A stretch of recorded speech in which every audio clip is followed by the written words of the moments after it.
আমরা এই জন্যই রাস্তা অবরোধ করছি। ইলেকশন কমিশনার গণেশ কুমারের খামখেয়ালি যে লিস্ট বার হচ্ছে, এই লিস্টের বিরুদ্ধে যে বুথে দাঁড়িয়ে আমরা আজকে এই বিক্ষোভ প্রদর্শন করছি, এই বুথটা হলো 252 এবং 253 নম্বর বুথ। 252 এবং 53 নম্বরের ভোটের সংখ্যা হলো মোট 1800। এখান ভোটার তালিকা থেকে নাম বাদ পড়ার কারণে তারা টায়ার জ্বালিয়ে রাস্তায় পথ অবরোধ শুরু করল এলাকার মানুষ। হাসনাবাদ ব্লকের 252 ও 53 নম্বর বুথে 655 জনের নাম ভোটার তালিকা থেকে বাদ পড়েছে।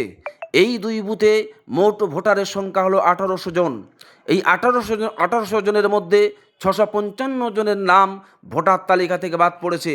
আর এই ক্ষোভে বিক্ষোভে এলাকার মানুষ রাস্তা অবরোধ করে টায়ার জ্বালিয়ে তারা পথ অবরোধ শুরু করলো। তারা এলাকার বিএলও এবং এলাকার ইআরও এবং বিডিও অফিসে জানানোর পরে তারা কোনো সদুত্তর পায়নি। তারা দুশ্চিন্তায় পড়ে গিয়েছিল, কি করবে। বিভিন্ন দপ্তরে জানানোর পরে যখন তারা সদুত্তর পায়নি, অবশেষে সমস্ত মানুষ একত্রিত হয়ে এই বিক্ষোভ শুরু করলো। তারা তাদের একটাই দাবি, নির্বাচন কমিশনের এই খামখেয়ালিপনায় আজকে তাদের এই নাম বাদ পড়েছে। অবিলম্বে নির্বাচন কমিশনকে ফাইনাল লিস্টে তাদের নাম তুলতে হবে।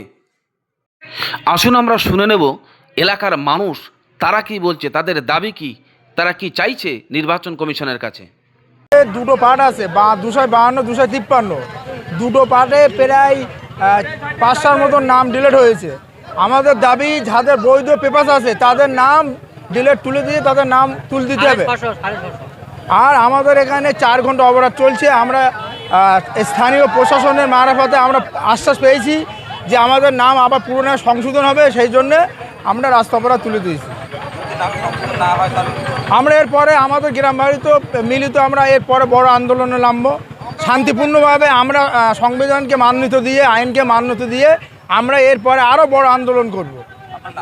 আমার নাম মোহাম্মদ মতিয়ার গাজী।